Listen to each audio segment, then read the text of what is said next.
All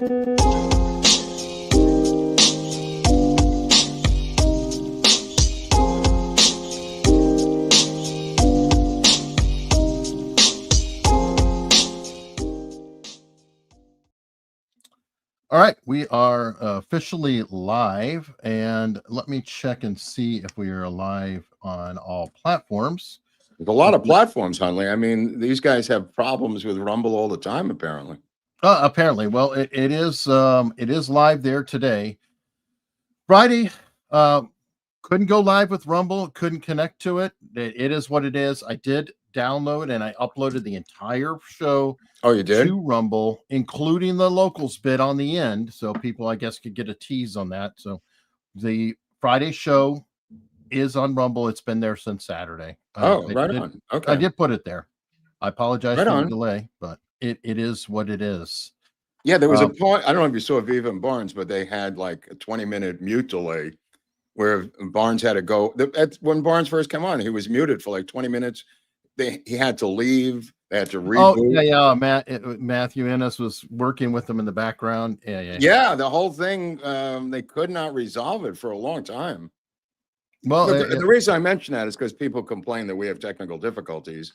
And I said, Viva and Barnes had probably the same amount. And then that happened. And I went, holy crap, that's never happened to us. Thank God. Yeah, most of the time we've had a lot of crazy crap. We're trying to work it out before the show. Yeah. We haven't had that.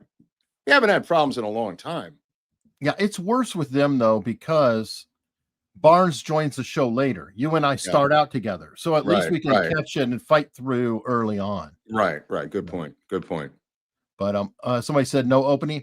No, there is no opening today because today is a straight out Q&A. So let's lay this all down how it works. Tell them how it works, Bob. Yeah, here's an example. Person did this just right. Question, and then they actually had a question afterward. We'll address it in a minute, but I like that there's an example that I could put up there. So if you would, please put like a Q or a question or something, because the chats are all going and I'm trying to look. And also, can we keep it brief, please? I start to run out of steam when I'm reading 3 paragraphs in and a novel. So try to keep it, a straightforward question. No follow-ups, not 10 questions, and not a thesis before a question, just a question. And I will try to get to all of them. Here's another good. That's a perfect question right there. See? I just want to give a disclaimer. These are just my opinions. People have different opinions. You may have different opinions. It doesn't mean I'm right and you're wrong. It doesn't mean you're right and I'm wrong. This is just my take on it. So I'm not infallible. This is just, and I've changed over the years on things as I get more information. I mean, I've been doing this a long time, probably since I was 13 years old, reading the Warren Commission at the beginning. But this is just my take. I have different opinions than you. I just want to mention some disclaimers. I don't care about Judith Vary Baker. I don't care about James Files. I don't care about Dorothy Kilgallen. This is just me, though. Again, you can have all the opinions you want. Knock yourself out. Go for it. Do your own research. I'm not going to be around forever. If you can dig into that and find gems and prove it, please. The other thing is about lone nutters, and we've talked about this on the show many times.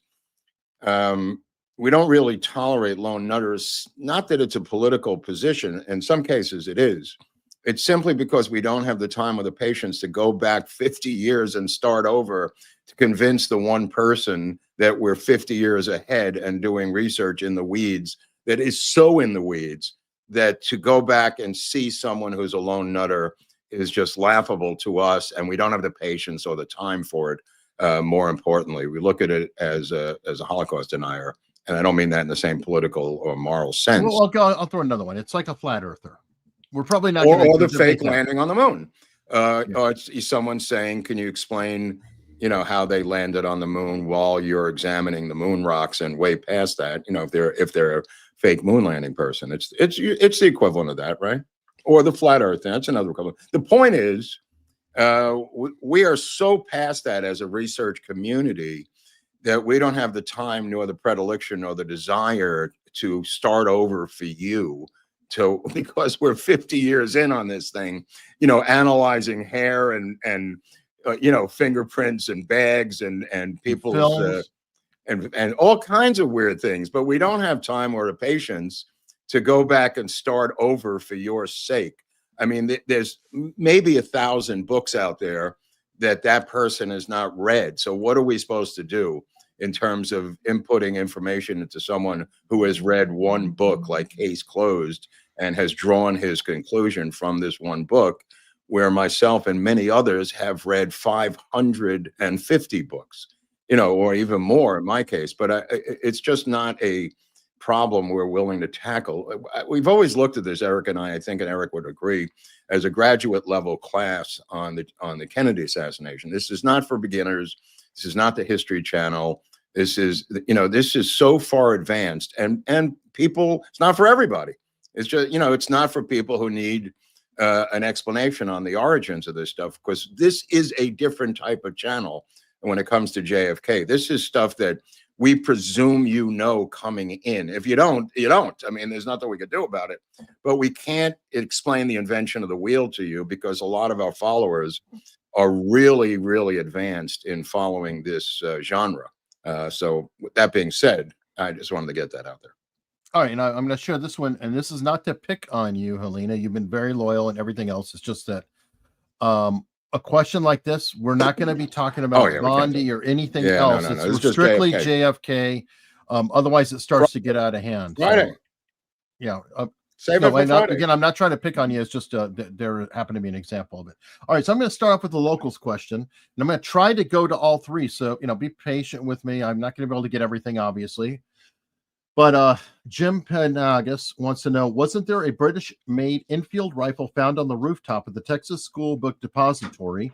I believe there is one surviving photo showing the cops passing it down to street level, and then poof, it disappeared, never mentioned again. Well, there's actual video on Robert Grodin's collection of JFK films. You can see them bringing it down the fire escape. He has preserved it, and we will be exploring that in Dallas when we hook up with Robert Grodin, and maybe a couple of weeks before Dallas, because we may have him on before that to promote Dallas.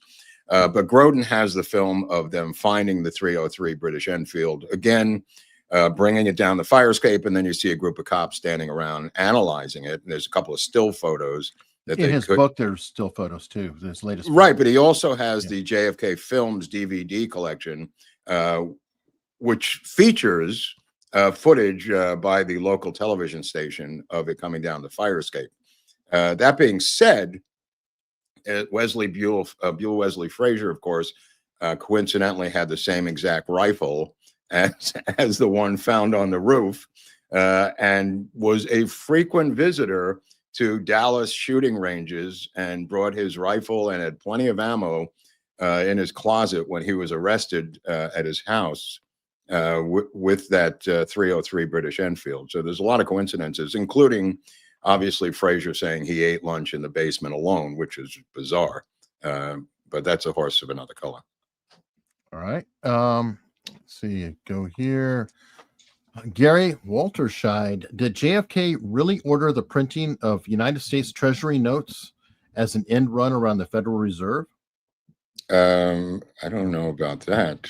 That seems more of a political question than a JFK question, assassination question.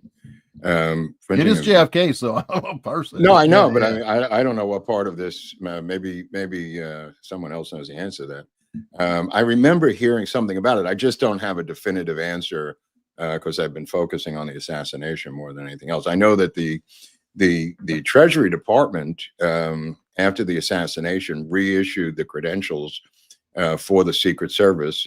They had been printed by their own admission by the printing service of the CIA, and they took that away from them and rebranded the IDs of the Secret Service with a different lettering and different wording on the cover, and printed it themselves, which is odd, because you figure the Treasury Department, that's into counterfeiting and printing, wouldn't have farmed out their IDs to the Central Intelligence Agency, but they did, and they admitted that. All right. Let's see. Hold on. we're going to pass by this one.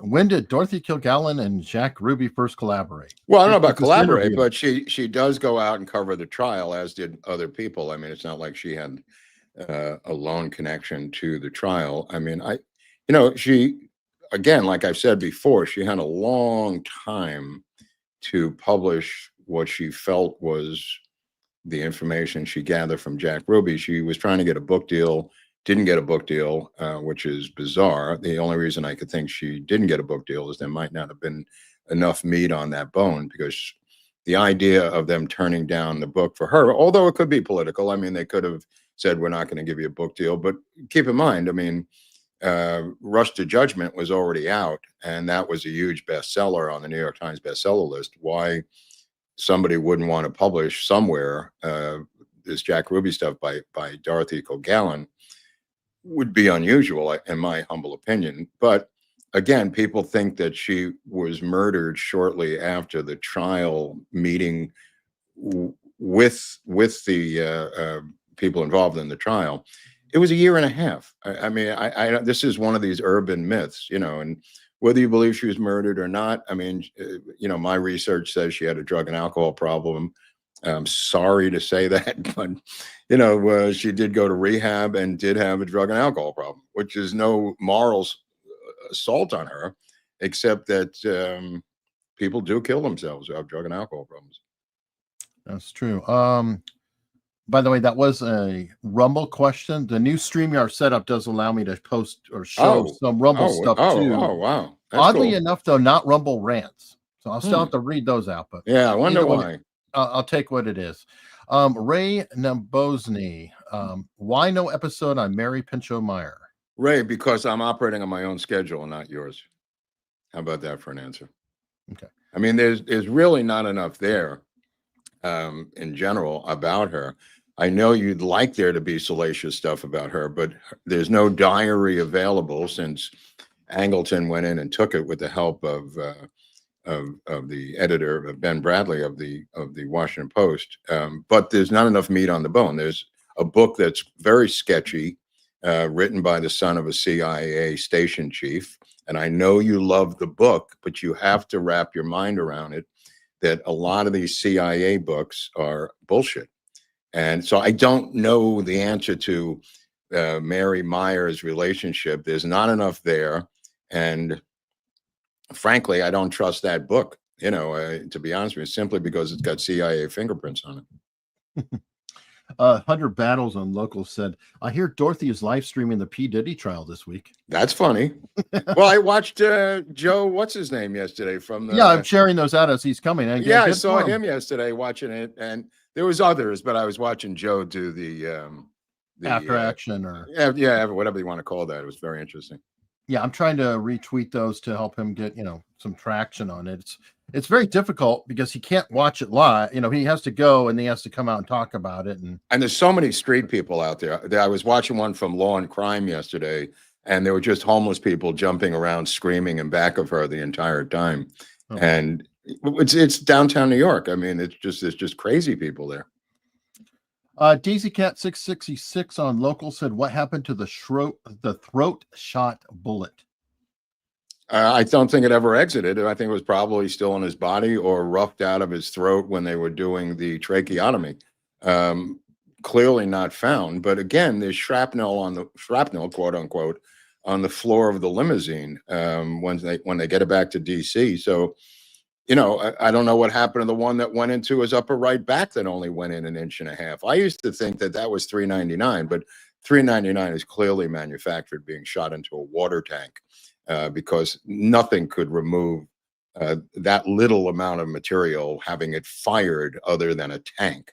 And the people who had the tanks were usually people of authority in law enforcement, FBI, CIA, Dallas police, to fire into a tank. That's what $399 is. What happened to somebody, was saying that the ammo that was sold was not Full Metal Jacket and had been sold. This Carcano bullets were soft headed, as I don't know the actual technical term, but they weren't full metal jacket bullets any longer, and that may have led to these partial wounds in JFK. I always believed it was using silencers or noise suppressors, which are coming out around that time, slowing down the velocity of the bullet and not allowing for them to penetrate.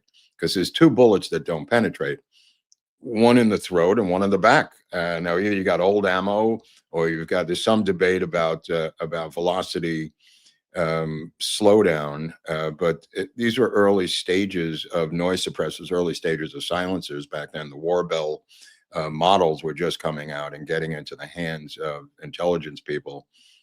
So I always believed that silencers, using silencers as a generic term, that silencers were used on a couple of these weapons. All right. I know these questions are always going to come up because I'm late. Question: was Israel mentioned in the document dump? Only once, and it was released by Pam Bondi. It's only one time where it's about Angleton dealing with agents in Israel, having nothing to do with JFK, and they unredacted the name of that country, and it said Israel. Now, that being said, that was the only place I've seen it. Why Pam Bondi released it, I have no idea. Because others were sharing it all over X. Right, but what's it to her personally as the Attorney General of the United States? There was no statement. There was no, I mean, she woke up one day and said, "I'm just going to release this one page," when clearly everything foreign, other than Australia, and we mentioned this when we talked to Greg Parker, Collins Radio is involved in submarine communications with Admiral Bruton in Dallas and Australia. There's a connection there with submarine communications that was top secret. And Marina Oswald's second husband marries a guy who worked for Collins Radio, and de Mohrenschildt and Marina Oswald go to these pool parties at Admiral Bruton's house in Dallas. So there's that. That's kind of a weird connection. But the real foreign connection of concern has always been Mexico because of the abuse. And the real concern, and just so I can explain this a little bit clearer, we had the Mexican president on the take.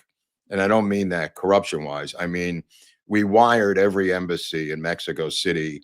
The president approved it. The Mexico City DFS, I think it calls their secret police, were in on the wiretapping of all these agencies and did our bidding with Sylvia Duran, torturing her unmercifully.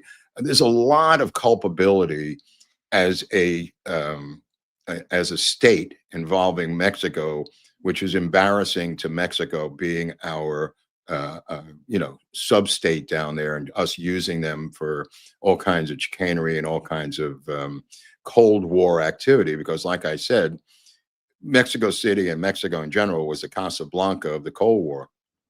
They had so much activity down there. Every embassy was there. The Russians were there. The wiretapping was there.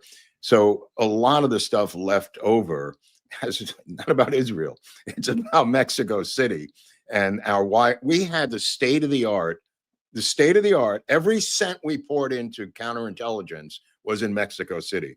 The camera stuff that they said didn't work, that Phillips talked about didn't work. It was state of the art. It was so advanced, Eric. These pulse cameras in 1962, 1963, and the audio wiretapping that we had was beyond anything available to anyone around the world or in the United States. That's how, and we poured money into Mexico City. Everything that was embarrassing to us, or not embarrassing, but top secret to us in terms of technology and eavesdropping, legitimate eavesdropping, and I'm talking about legitimate wiretapping of embassies, was in Mexico City. If other countries were redacted as well, right? Yeah, that's what I'm saying. Yeah, but I'm saying Finland, I think. Yeah. Okay. Tim Hacker, question: is it true Oswald kept changing seats inside the Texas Theater? Was he looking for his controller? People say that, but I mean, that's kind of been an urban myth. That the guy who testified that he sat next to him before the film started, that guy was intimidated by the FBI and pressured to reverse his testimony. That guy, and I forget his name, I could look it up, but that guy was pressured by the FBI to reverse his testimony because he said Oswald came over and sat a couple of seats next to him, stood up and then sat back down, and then they watched the coming attractions of the films, which meant that the timeline of him getting into that theater negates him shooting Tippet because it's before 1:15. So that guy had to be flipped, and he was. But there's early testimony from him about the time Oswald sat down next to him, and he said he didn't get up and never left that seat. All right. Sylvan with a $40 tip on locals. Thank you. Question: as the Oswald / Muret clan, not just Lee, seems to have the fingerprints of intelligence, but no obvious reason why, could this suggest a hidden American blue-blooded / or legacy / old family connection they have, of which we are unaware? Well, there's also the bottom. There's two ends of the spectrum. There is the Tucker Carlson's dad spectrum, where you come out of an orphanage and they raise you and put you through school. And then there is the blue blood. These are clearly not blue-blooded. Yeah, there's clearly not blue-blooded people. These are white trash people, the Murets. And, you know, Charles Muret and the other Lillian, the mother, Dorothy Muret, testifies at the Warren Commission. Dutch Muret was like a retired boxing guy who had connections to Marcello. But when I say connections, it's not like they're, I mean, he was the guy who ran boxing in New Orleans as one of many ventures that he was into. But I mean, clearly the Murets were up to their eyes in intelligence. There's no doubt about that. Charles Muret, who invites him to Spring Hill College in Mobile, Alabama, to give his seminar, his meaning Oswald, Lee Harvey Oswald, his cousin, clearly becomes the head of the Bosnian legal framework after the Bosnian War, for Christ's sakes, working for USAID. You tell me how a white trash family out of Louisiana, who you don't know who your daddy is unless your mama tells you so, ends up running the legal framework and legal structure of Bosnia. That's a stretch. And then, of course, the other two cousins, you know, Dorothy ending up in Japan, ending up in Australia. I mean, Greg and I discussed it a little bit last week, but it just doesn't make any sense that she could travel around the world on a teacher's salary, going to 11 different countries. It's just a crazy, crazy story, and they don't really know what to do with it, the Warren Commission, when they're interviewing her. So they skip over her massive amount of travel as a teacher that is exactly the same as Obama's mother. So that has been used as a cover for many years, the teacher cover. The Jesuit cover has also been used because it allows you to operate in a foreign country, along with the National Geographic cover, which I've talked about extensively, the magazine, with their crews going in before Vice was invented. Vice News Crew did the same thing years later.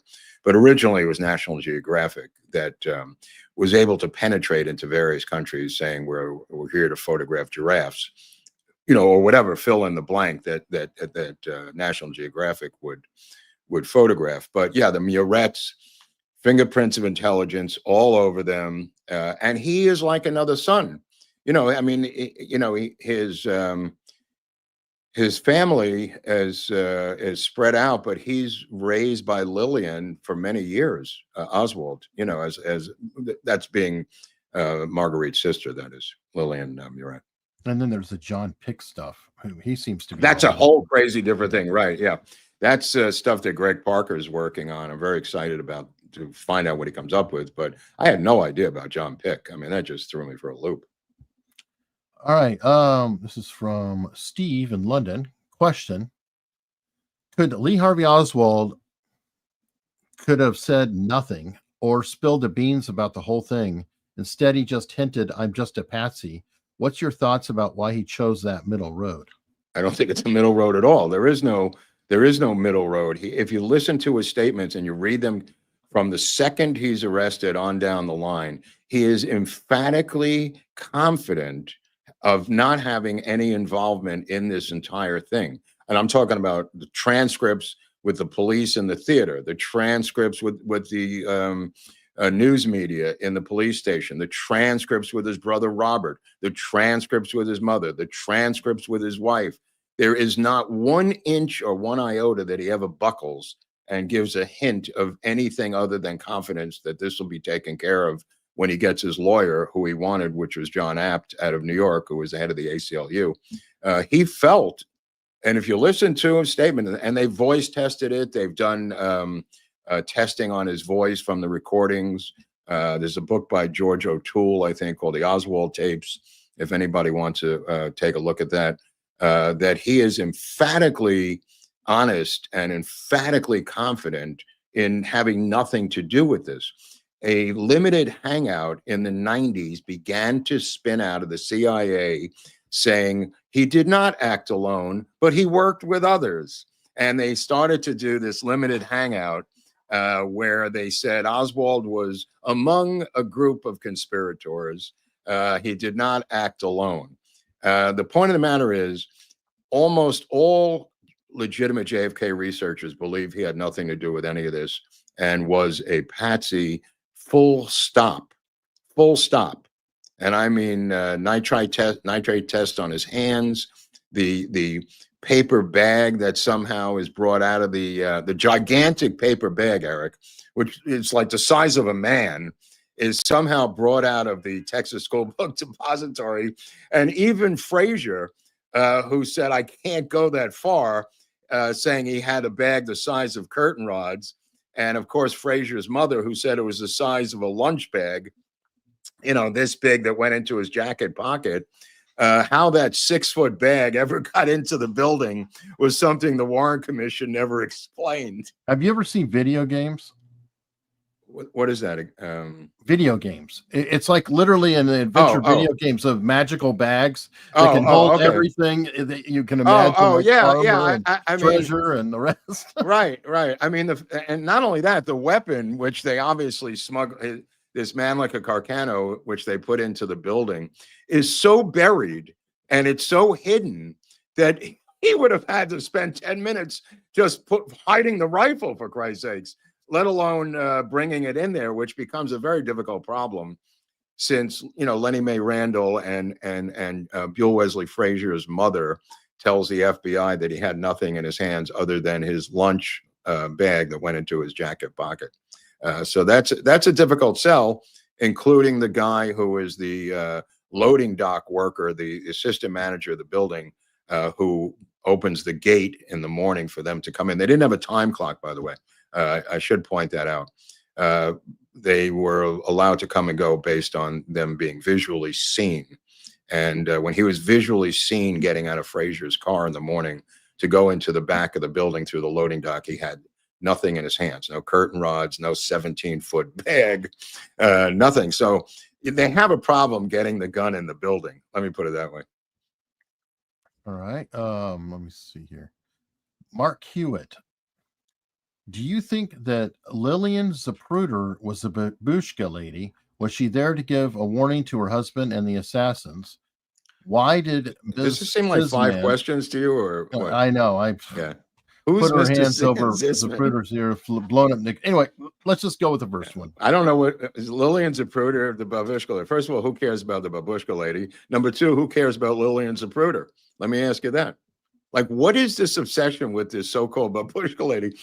Nobody really cares about this distraction. No reflection on you, of course. I'm just saying it's just one of these red herrings that, you know, that doesn't, where if you even take it out, where does it go? Where does this thing go? Where does Lillian Zapruder go? What is the warning given to her husband and the assassins? You think Zapruder was in on it? Well, you're all alone, my friend, because that's a bridge too far for me. All right. Yeah. And yeah, please limit questions to one. Yeah. Putting 5 in there is not going to make it any easier for us. But we do appreciate the super chat, so I understand that there's a financial. Yeah, no, I mean, if they're, I'm doing the best I can. Let me see. Big Bill 767. No smoking guns, but have you found anything interesting in the recent release stocks? Yeah, I found plenty of stuff. I mean, we've talked about it, and we'll continue to talk about it as the shows go on. I've been talking about Mexico City a lot because there's a lot in there about Mexico City. All right. Question from Weston Brewster. Do you guys know who the shooters were? Yes. And I'm not going to tell you because there's no money involved here, Brewster. You think I'm just going to let you have this information for nothing, Brewster? Are you nuts? I think it was Cubans working for the DRE, which had a military wing and was separating from the CIA at that point and beginning to do their own military stuff. Even in Finland, they sent some DRE people to Finland to disrupt this youth festival in the summer of '63. But you know, the idea that Castro would be involved is crazy because, you know, when I say DRE, I mean anti-Castro Cubans. That was the student directorate. But the idea that Castro would kill the president to bring down the full weight of the American army on his tiny island is insane. So you have to start to look at LBJ and you have to start to look at people beneath him because again, if it's Cuban shooters who are doing it, to quote Hillary Clinton, what difference does it make? They're not the masterminds of the assassination. So these Cuban shooters, and it might have been Carlos Hernandez. There's a couple of names that are not familiar to you, but that are not really relevant anyway because they're not coming up with this plot. I mean, the DRE, the anti-Castro Cubans, were not in the Bethesda Naval Hospital altering the head of the president, you know, with military guys standing around saying, can we help the DRE, you know, get away with this? I mean, in other words, it's a pyramid with military people at that autopsy. I mean, all roads lead to Mexico City and the autopsy room at Bethesda Naval Hospital. Everything else is just gravy. The shooting, the windows, the shots, it's all a bunch of crap. Doesn't mean shit.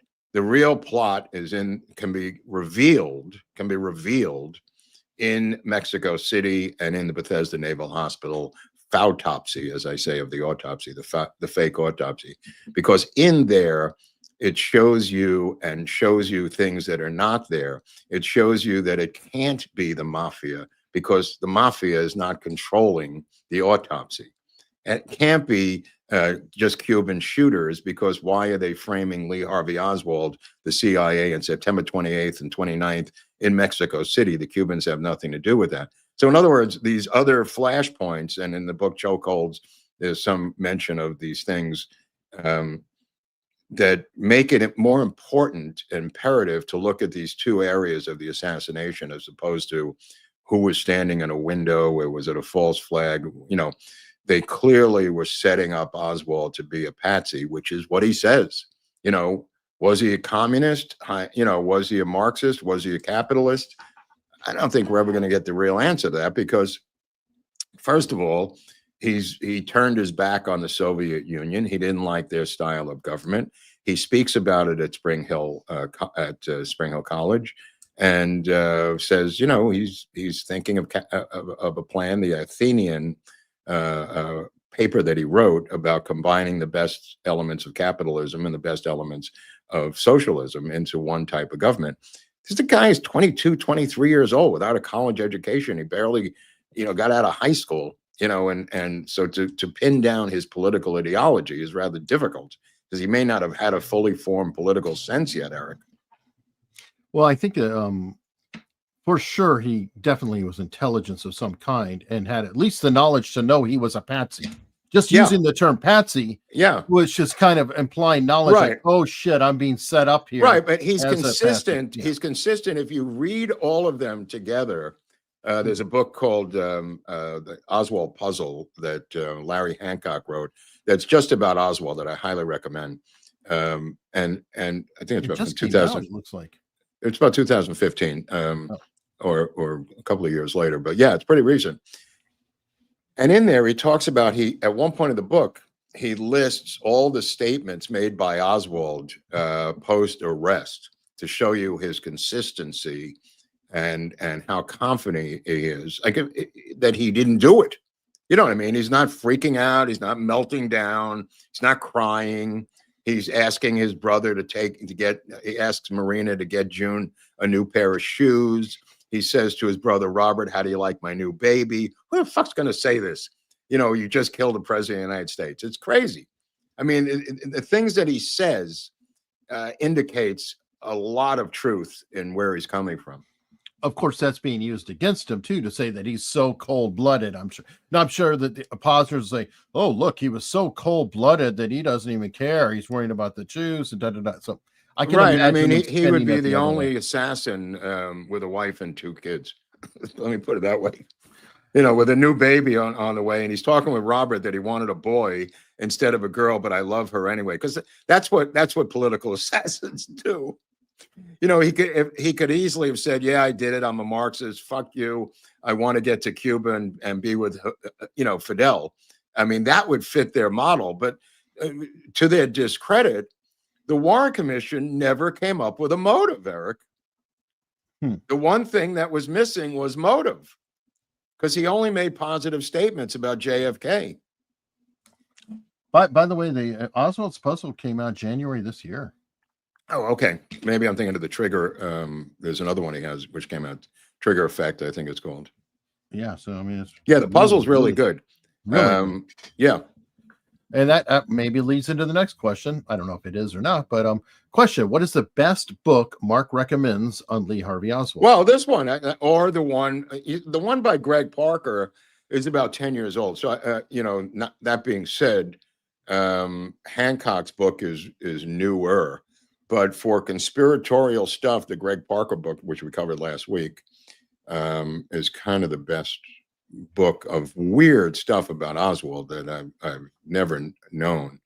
The other one is more a deep dive on Oswald's life and political aspects. The Parker book only goes to 59.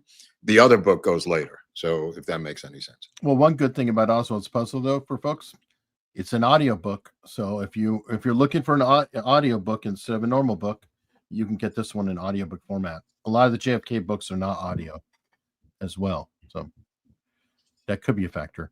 George Orwell, question: what is your best guess to the number of shooters and where the shots came from? Thank you.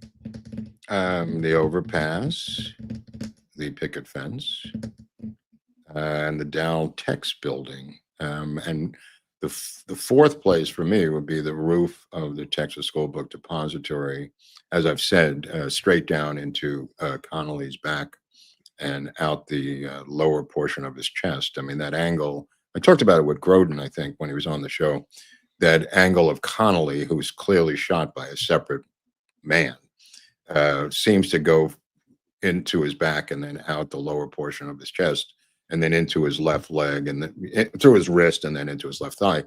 That angle is almost straight down. If you just took the Connolly shooting, if nobody else is shot, you eliminate everybody else involved. The Daltex building, I think, was the shot that gets JFK in the right shoulder. It's a straight line to that second floor window. And there's some imagery in that window that people, I don't really get into these photographic imagery things because they're so easily tamperable. However, that being said, Jim Braden is arrested coming down from that floor by the Dallas police when he comes out of that building, Daltex.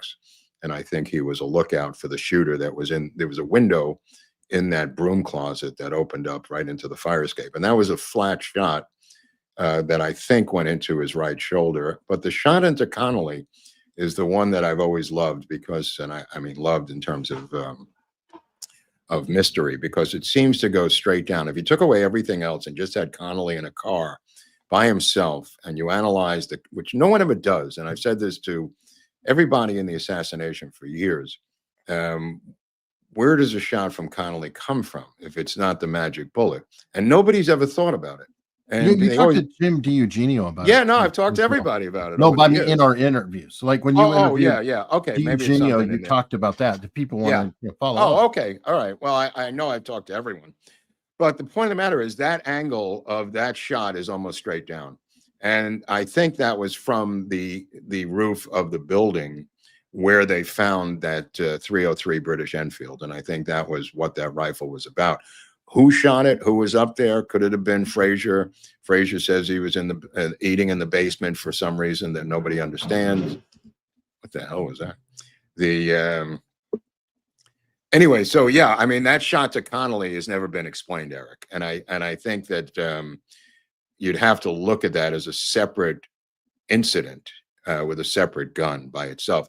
The throat shot, I think, is pretty well established. I walked it off in one of the episodes. You could just look at it. It's a straight line from the extreme left-hand side of the overpass. Looking at the overpass, there's some bushes over there, and the overpass is curved. So people think that you could be seen if you were shooting from the overpass. You can't. I stood there, and you can't see the middle of the overpass from at the far ends of the overpass because it's kind of an arch. And there's some bushes there and everything else. But the most important thing is that Terminal Annex building and the parking lot for it are on the extreme left side of Dealey Plaza.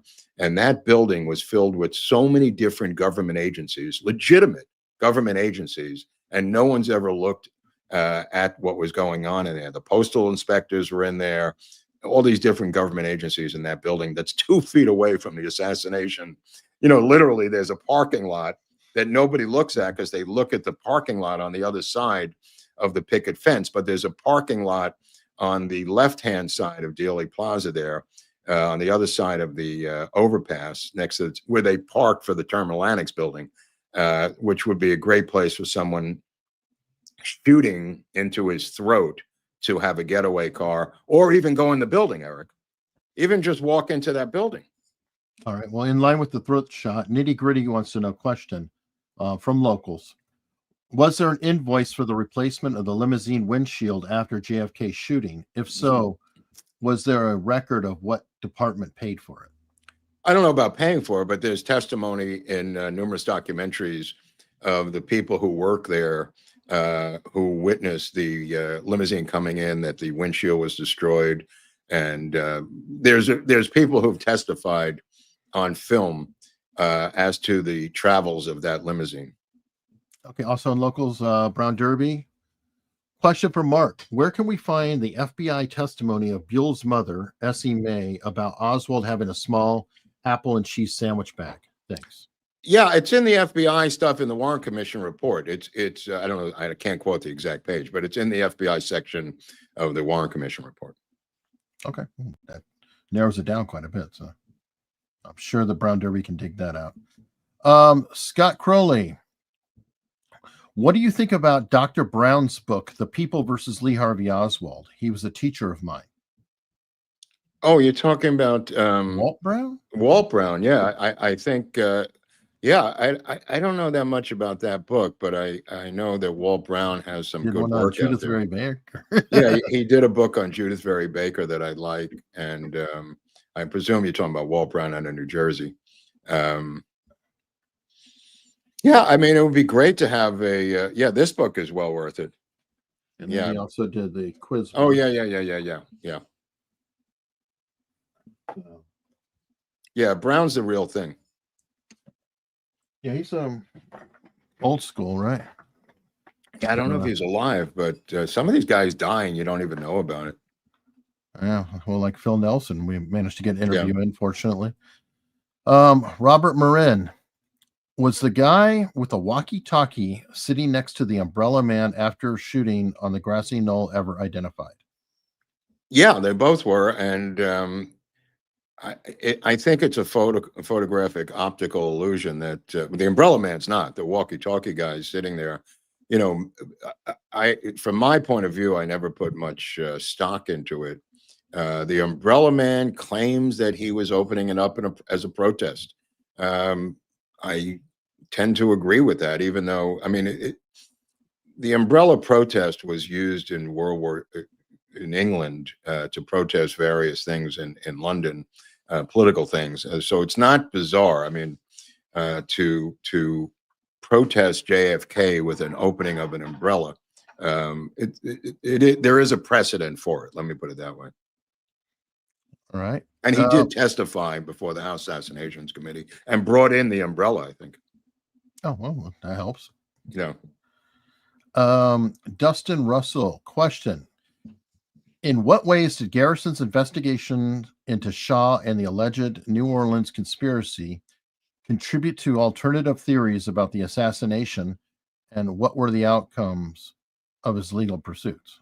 Dustin, that's a long question. Well, we know the outcome of his legal pursuits because the jury came back and said, we believe there was a conspiracy. He just didn't prove it.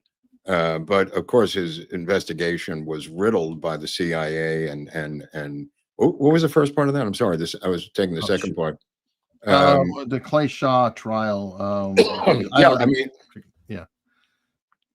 But I think there was another part to it. But yeah, the trial, leading to conspiracies. The answer to that is there were plenty of conspiracies before 1967 to 68 before the trial. So it's not that they were started with Clay Shaw. I mean, and Garrison.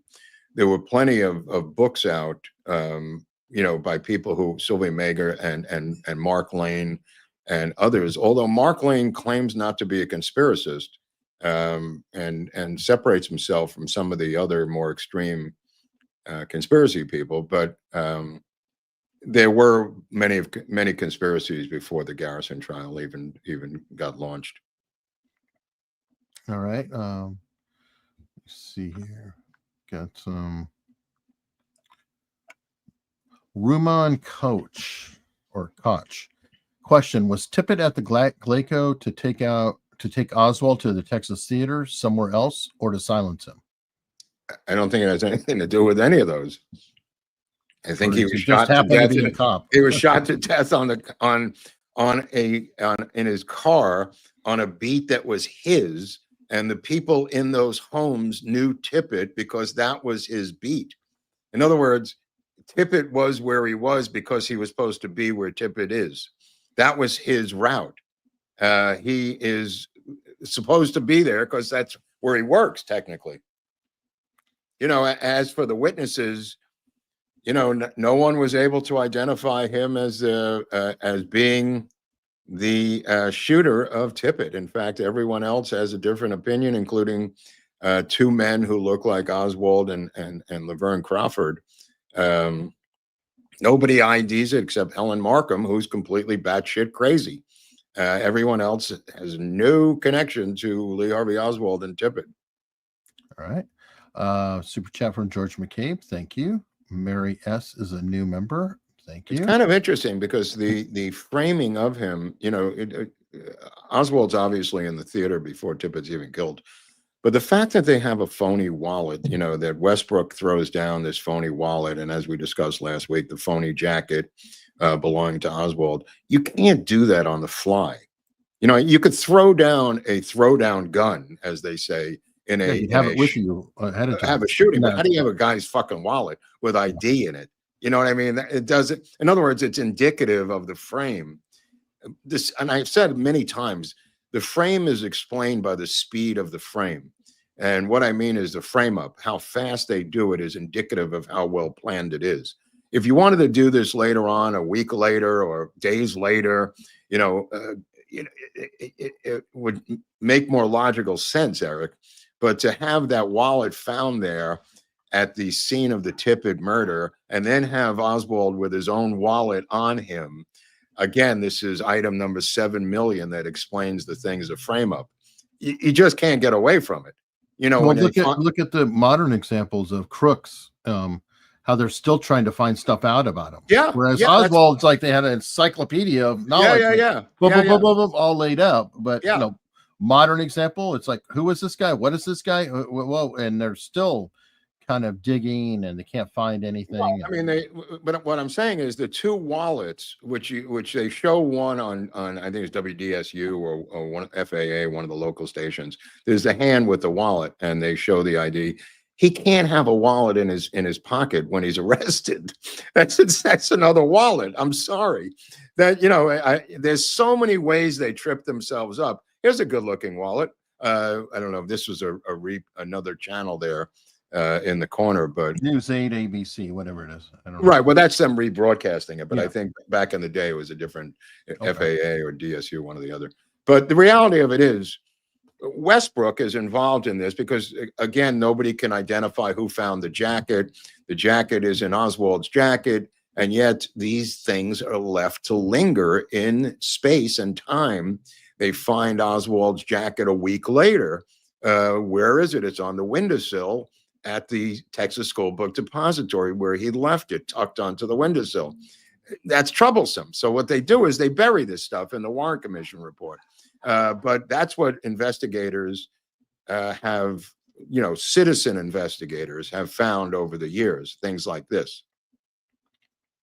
All right. Let's see. Spinnergate with the 4-pound super sticker. Thank you. Bill Porter, question.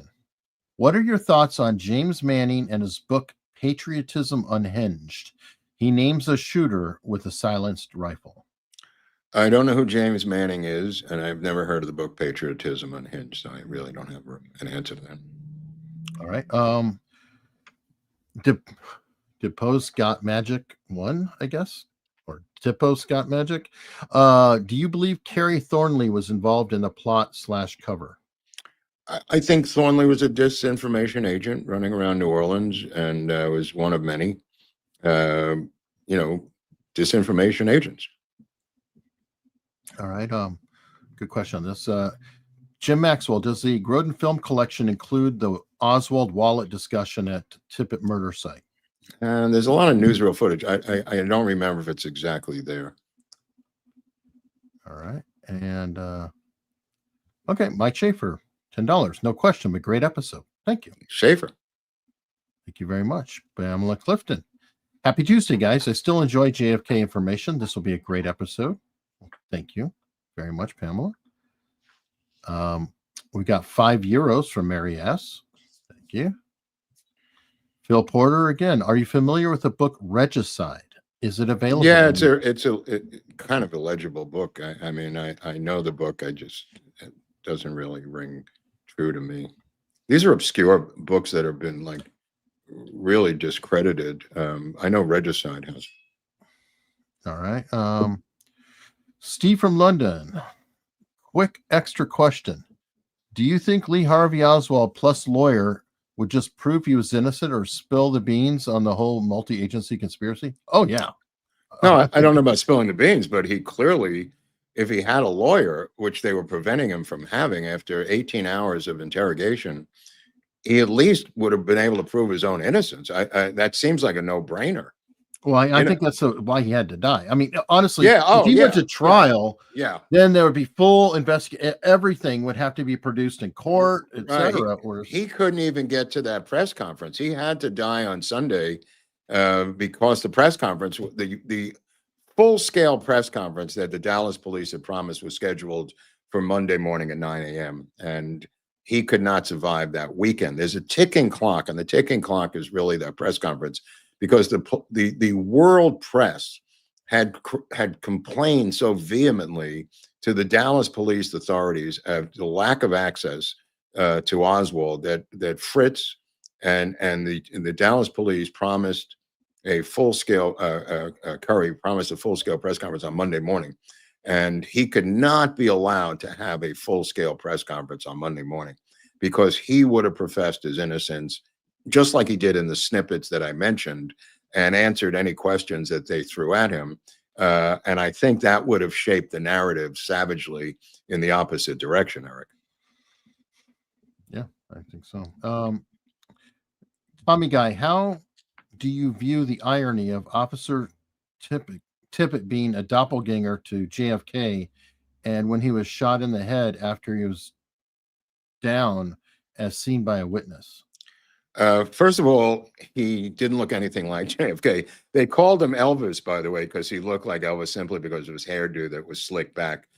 He was not a doppelganger of JFK at all. You could look at the photos yourself. And shot in the head, I don't know about shot in the head, but they took his body away pretty damn quickly. And there's a lot to be said about the post-mortem on Tippett. That's never been fully examined, his own autopsy. But yeah, I mean, the idea that they needed Tippett's body to be flown to Bethesda Naval Hospital is, of course, absurd. They had plenty of brains, plenty of bodies, plenty of different people who were corpses at Bethesda, which was a naval teaching school for autopsies. They didn't need to fly this dead cop all the way to Washington, D.C. It's a little much for the plot, but as for his execution, look, I think it's designed to frame Oswald. Like I said, you can't show up with a wallet 2 seconds after the guy's dead and have, put out that Oswald's being sought for the murder of Tippet. That's what he's after. They're after him for Tippet. As he says, I have not been charged with the murder of the president. Nobody has said that to me yet, is the quote by Oswald. And it's all about Tippet. Okay. T. Gaggiotti. Question: was it just coincidental that JFK was killed just 3 weeks after the CIA killed the Diem brothers? Yeah, I think so. I mean, first of all, the CIA didn't kill the Diem brothers. There's another supposition question here. He was killed by his own people. They were both killed, the brothers, by their own people. Did we allow it to happen? Yeah, I mean, but did we control every single nuance of Southeast Asia? No. Really, the guy who stabs him in the back is the ambassador, the Republican ambassador to Saigon, who, after getting orders from JFK to not allow the Diem brothers to be overthrown, fucks him by allowing the Diem brothers to be overthrown. I don't even think they cared about their execution. I think that was gravy by the people that hated the Diem brothers, who were viciously hated by everyone in Saigon because they went mad with power. But if you look at the entire scope of 1963, there's events every 3 weeks, you could say, that are connected. You know what I mean? Like, you could go through that whole year and go, is this connected? Is this connected? Is this connected? You know, the multiple assassination attempts, maybe they are connected. You know, the arrest of Oswald in New Orleans, is that connected? You know, with Quigley coming from to get him out of jail. I mean, there's a lot of stuff going on that year, is what I'm saying. Historically and not so historically, there's a lot of major events going on. Fair enough. Very active times. Jimmy Flo: was JFK killed by unhinged CIA patriots for sharing secrets with the Soviets? High treason. And is that why the Kennedys didn't want further investigations? Again, it's two different questions with suppositions. The Kennedys, RFK said only my election as the president will allow me to reopen the investigation into my brother's murder. So that's a crock of shit. He never believed the Warren Commission. How do we know that? Because his son tells us so in numerous interviews. He also can you show? I'm sorry, I didn't read that. Sorry. Okay, I'm sorry. Well, was it unhinged CIA patriots who did it? No, like I've said before, there's no unhinged CIA patriots. I mean, they're apparatchiks in the plot. The plot is so enormously large. When we talked about, David Atlee Phillips doing his part, that's the part that David Atlee Phillips is doing in the Mexico City station, setting up Oswald for this phony visa situation, sending a photo of a phony Oswald, having impersonators call in. Apparently, there is a term for this when they would call the embassy after somebody had visited the embassy or not visited an embassy in this Mexico City, Casablanca. They would call up on the phone, acting as if they were that person to get information, Eric. There's like a phony phone call thing that the CIA used around the world. Other intelligence agencies did it, where a guy would show up saying, in this case, I'm Lee Harvey Oswald, I'm trying to get a visa, right? Then they would call back and say, hey, it's me, Lee Harvey Oswald, how's my visa going? And it's a dangling hook to try to get information out of the people who were there. And they would then have more information than they did before. They would call the embassy and say social engineering. I don't know about social engineering, but it was a phishing attempt to get more information that they used on telephones. And they were impersonating Oswald badly, speaking broken Russian or whatever they were doing. But they explain that this has worked many times and is quite standard for intelligence services to do this type of phishing through phones at least, because they had wiretaps. So they could hear the Cubans talking to the Soviets in the two embassies and then call up. In other words, if they had dropped a name in their conversation, let's say they dropped a name, Lee Harvey Oswald, in that conversation, they could call up and say, hey, it's me, Lee Harvey Oswald. Any information yet? And the Soviets were hip to it, and they'd go, no, we don't have any information, which is what happened, which is really what happened. If you listen to the wiretaps or read the transcripts of them, this whole thing was set up by the station chief and the station there to gather information about Oswald's penetration into this embassy, and he's never involved in the play. It's like a play they're putting on in his name, oddly enough. And why would they use his name? Because they're framing him. All right. Dog's Nose from Local said, have either of you read The Star-Spangled Contract by Jim Garrison, and your thoughts? Did he leave clues, perhaps, to his true thoughts regarding who was behind the JFK murder? Yeah, I mean, it's a novel, so I mean, good luck deciphering a novel. I mean, I never really put much weight into any of these cold case, these James Elroy things, or the Stephen King things, or any of these novel-esque things. We have enough time going through the factual books, let alone a novel, to decipher clues. It's kind of crazy. Robert Tannenbaum wrote one that's a novel. I mean, I don't have the time or the patience to try to figure out what clues are in a novel. And I mean that with Garrison's as well. Yeah. I know sometimes novels are written as a way to duck any kind of lawsuit or yeah, no, I know, but right. I agree. But it's hard for the reader to discern what's real. I get it. I mean, and keep in mind that Judith Very Baker's original book was a novel, and the publishers said it would do better as nonfiction. So it was altered from a novel to nonfiction. She's taken writing classes in Amsterdam, where she lived, and the publisher said this would be better as nonfiction. You know who else that happened with?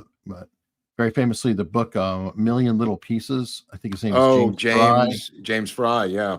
Yeah, that was a novel, and the publishers turned it into a memoir, and that's when everything, fell apart for Oprah, for him, for everything. So just interesting for a modern take on that. Dashiell Rowan, is Gerald McKnight and his book Breach of Trust on the Warren Commission worth reading? I saw it in our public library. I have it. It's not a very good book. I mean, there's some facts in there, but I think the Warren Commission has been discredited. So, but yeah, it's readable. Yeah, it's a library, so price is right. Yep. Go for it. Last comment. You guys are great, and I'm grateful. Well, thank you. Is his name Steve London, or he lives in London? I think it's Steve from London. But, gotcha. That's all I'm saying. I don't know. There's a lot of British people who are interested in this subject. It's surprising, and a lot of Australians, a lot of Canadians who are very interested in this, and a lot of them do their own research, which is pretty cool. And if they're coming to Dallas, now would be a good time to book a flight. Well, the prices are still low, but don't go to Newark, because apparently they're having a lot of problems. There are definitely struggles ahead. Yeah. What is going on there? Holy crap. Actually, let's talk about a couple things that are definitely good. Like, Mark, I looked it up, and there's over 2,000 JFK books. Yeah. When I did a query, like an AI query on this. Yeah. Woo. Okay. So if you're going to be reading 2,000 JFK books, you might need to have some coffee. Oh yeah, you have to have the coffee. Yeah. It's gonna, kick your ass. You're gonna be tired. You definitely want to get some energy, get some caffeine, and why not have the best coffee on the planet? And there's even two varieties, two things to choose from. We can't have just one great flavor. We have two great flavors, one of which is the Magic Bullet blend, which is my personal favorite, it being unreal, like the Magic Bullet discussed in JFK.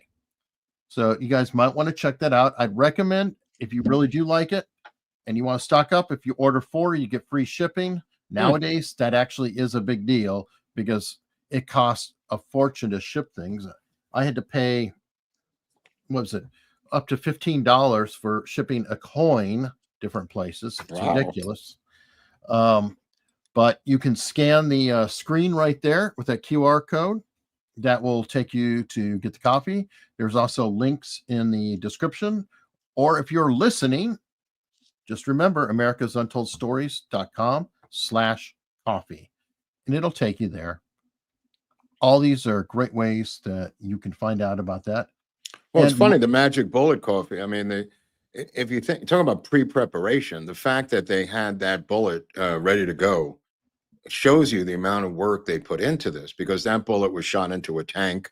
And whatever you want to find, obviously when you watch Destiny Betrayed by Jim Eugenio and Oliver Stone, you'll see that they get into the weeds about the chain of custody of the bullet and how it's broken when it gets into law enforcement's hands. And the bullet, the fact that that bullet is already pre-prepared to be on that stretcher at Parkland shows you the amount of effort, again, that they put into the pre-planning of these things. I mean, it's astounding how much work goes into this. And isn't that the only bullet that could be ballistically even checked? Weren't the other ones just fragments and stuff that never? Yeah. Oh, yeah. Yeah, they're all fragments. Yeah, absolutely. But that bullet is not completely intact, but intact where it could only have been fired into a tank. I've been saying this for 25 years, and every once in a while somebody, realizes what I'm saying. You can't remove that little from a bullet other than it being shot into a water tank. All right. And even in a water tank, it looks more damaged on some of those. Rono Brono. I read a theory that LHO was part of a counter-assassination effort by CIA white hats. Yeah, I mean, people, I've, there's no way we're ever going to find out. I mean, Oswald supposedly called in the warning to Chicago about Thomas Arthur Valley. The guy's name was Lee. I mean, it's mere speculation as to whether that was Lee Harvey Oswald. Why even leave your name Lee? That's kind of crazy, but and it's just speculation, that he was there for some other reason than working that day, and going home and changing his clothes and going to the movies. If you can shut off the conspiracy noise in your head and look at it as a worker in a shit ass job in a factory who's told there's no more work today and everybody's sent home, and he gets on a bus. The bus can't go much further because there's a lot of traffic and because of the chaos, and then gets in a cab, gets pretty close to his house, goes into his house, changes his dirty work clothes that he's been working into clean clothes, and then goes to the movie because it's Friday night. And that's what people do on a Friday night, especially if you're a movie freak. I mean, if you strip away all of that and make believe that he has nothing to do with this, it looks like a normal situation. He's not running out the back door. He's not jumping in a fucking Rambler. He's not, running like his hair is on fire. Just slow it down and think what you would do if you were innocent and having not knowledge that anybody's even looking for you, Eric. At this point, you're just sent home from work like everybody else. And so what do? You go home. I'm going to the movies. It's Friday night. That's what I always do. I mean, he's doing what he always did. He's separated from his wife and living in that apartment. And, he still can have the fingerprints of intelligence on him and still go to the movies. It's not like it's a 24/7 job. One way to look at it too would be to flip it. Let's say that's what I just did. That's why. I was going to say, let's say he absolutely was an assassin. He wanted to why would he go to a movie theater? Why wouldn't he try to bug out of town? Why wouldn't he? Right.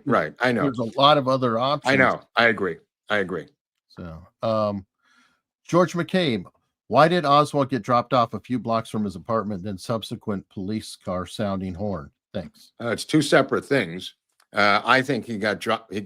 He got dropped off close to his apartment simply to save money, which he was always trying to do. I think the meter hit $3 and he said, let me out here.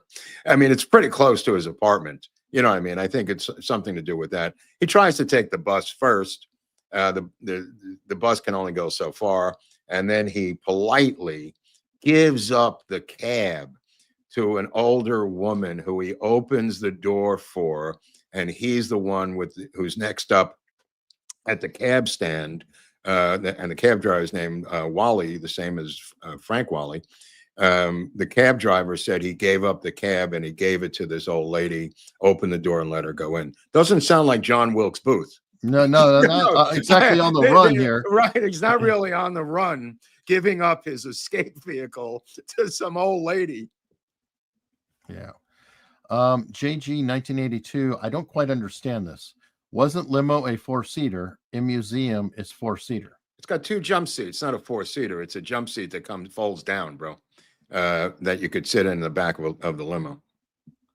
Okay. Yeah, I think that's what he's referring to. Let me see. Deep Pockets Int. Question. Agent who says he found $3.99 in limo seat and left it in hospital. Think it's possible is one of bullets that hit JFK throat/back and fell out. Soft tissue hits would explain 0 damage to bullet. We actually talked about this earlier in this. Yeah, Landis is a liar. He's a liar. He didn't find a bullet. Hooked up at the end of his life there to get some money on a book. Sam Kinney may have found a bullet 10 years earlier, but he died. And his neighbor said that he told him he found a bullet. It's all made up stuff. It's all made up stuff. Landis never found a bullet, never put it anywhere. He's full of shit. And this guy Robideau, or Robinault, I'm sorry, who seemingly was the ghostwriter of the book, as a deep state operative handling the Landis affair, so to speak, and took Landis on tour under his wing. Why he needed Robinault to write articles in his behalf for Vanity Fair or to take him to the Lancer Conference last year, you'd have to ask Robinault that. But Landis, to his shame, needed the money for his grandchildren or some morally justified cause. All right. Let's see here. This is your favorite kind of question, and I mean that with much sarcasm. Okay. What is the Israeli conspiracy theory? And then in 1967, Israel attacked USS Liberty with no repercussions. I don't know what this is. Second part, I think they paid $6.9 million, so that's a repercussion. But yeah, whatever. First part, the conspiracy theory. I don't know. It's your $5, bro. What are you asking me for? You're the one with the conspiracy theory. Yeah, I think it's a line. Paying $5 for the nuclear program that JFK didn't want him to have nukes. Yes, and the moon landing. And the moon landing. Patriot Biker sub for over a year, member 4 months. Wow, thank you. And thank you, Patriot Biker. Eric R. Question. Who does Mark think Tippet was trying to call? There's a lot of Tippet stuff, Eric. Yeah, it's like that. It's in waves. On Weird. The I mean, I don't mind, but it seems to be one note theories today. Well, I'm sorry. What was the question again? Who do you think Tippet was trying to call in the record store? It's probably his girlfriend. The guy had various girlfriends. His wife was going to divorce him anyway. She turns out to become a millionaire because everyone in America sends this broad money because she's now a widow to a guy who's cheating on her.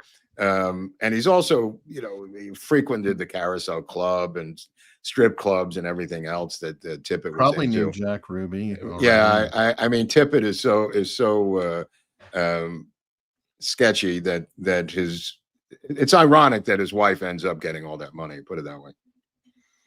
Yeah.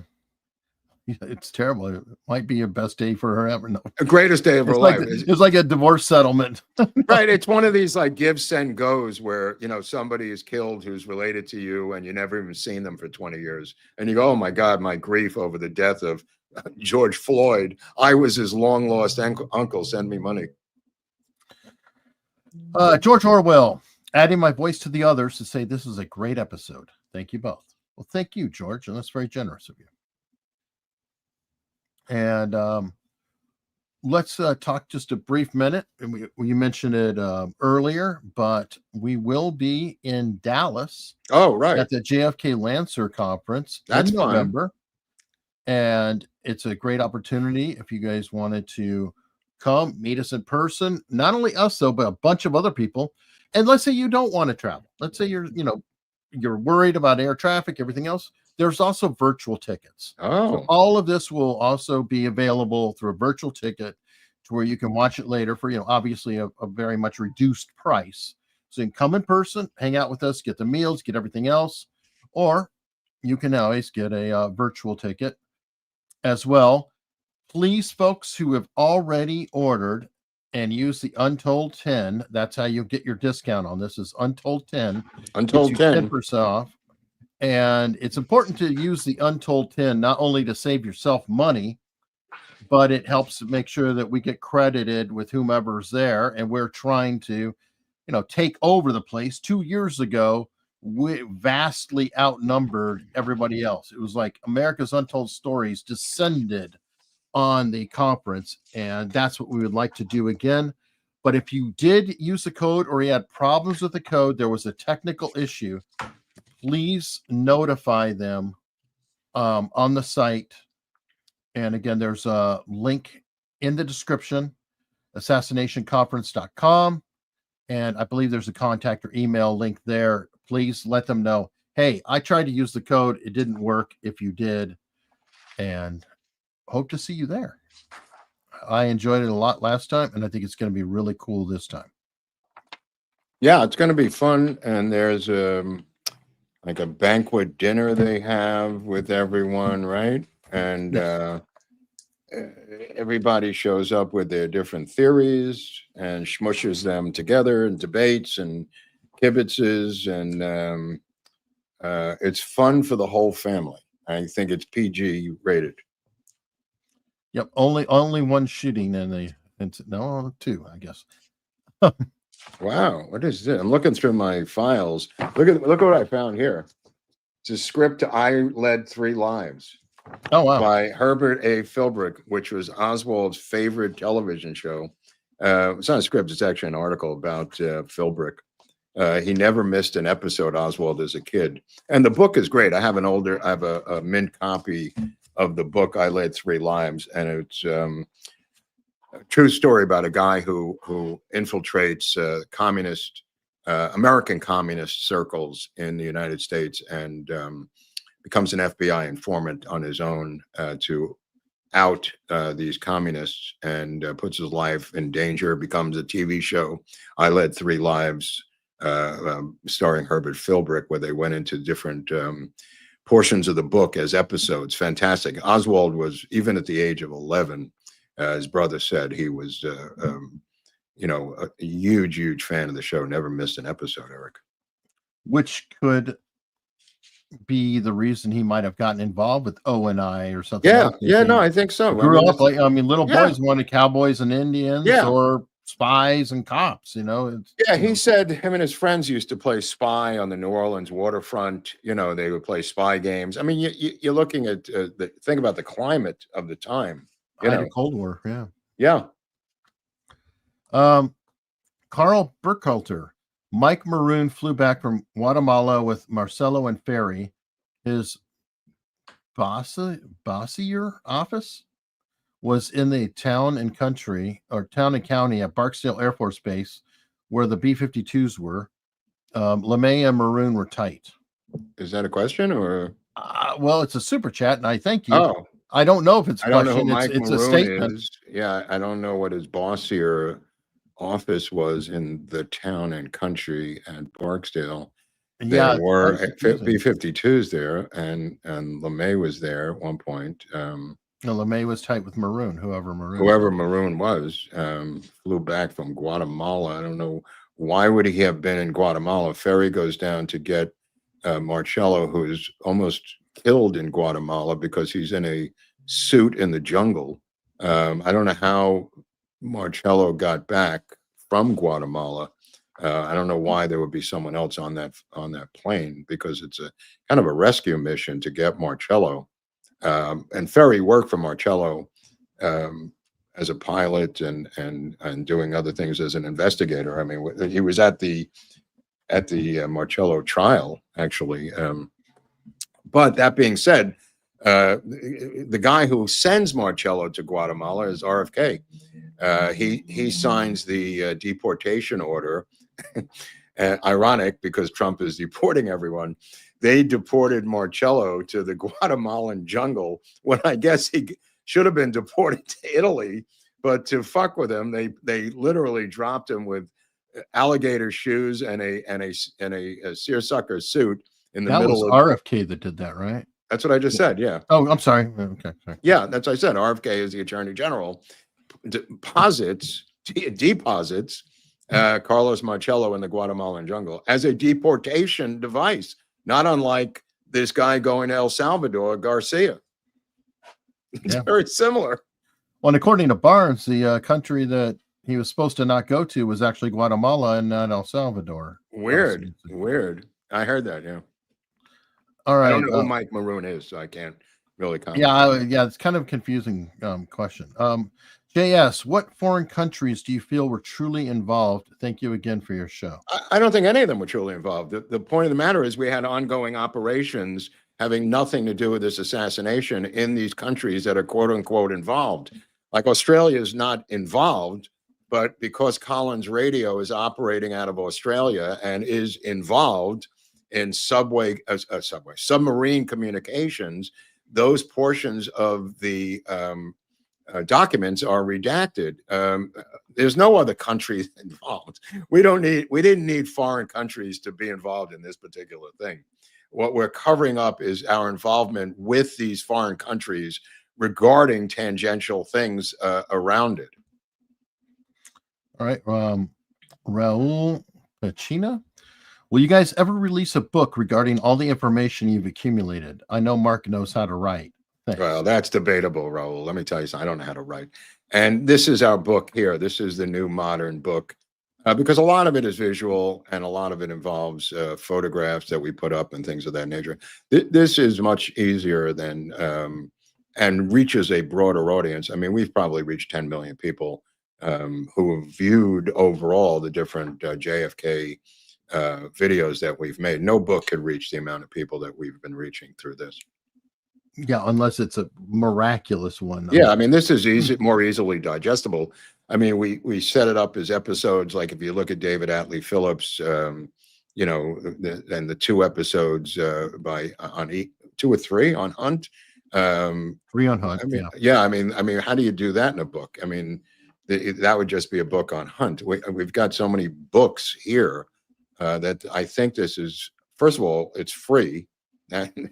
And second of all, you can pick and choose and watch it whenever you want.